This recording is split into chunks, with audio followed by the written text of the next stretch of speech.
Assalomu alaykum. Agar siz biron marta sigir tug'dirib ko'rmagan bo'lsangiz, bu video siz uchun. Videoni o'tkazib yubormang.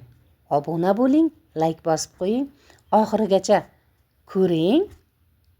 Siz uchun foydali bo'ladi.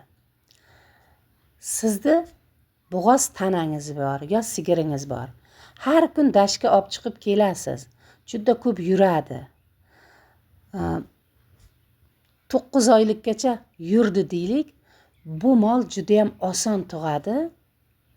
Agar molingiz oqshom tug'adigan bo'lib qolsa, siz bilmay ham qolasiz.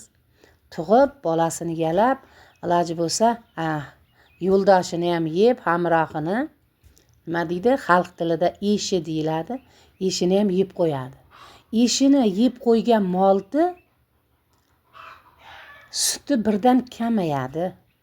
Agar siz mo'ljallab tursiz, 8-9 litr sut beradi deyotgan bo'lsangiz, buzog'ini to'ydirishga yetadigan sut berib qoladi. Bu sinovdan o'tgan. Yana bitta yo'ldoshini yeb qo'ysa, yana bitta nima? Faqat sut kamayadimi? Yo'q.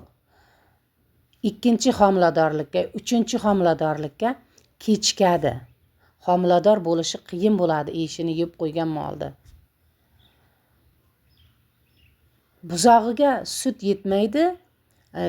Nima bo'ladi? Buzoqchani o'sishi ham susayadi. Bu ro'zg'oringizga degan sut qotig'ingiz ham shu kamaydi.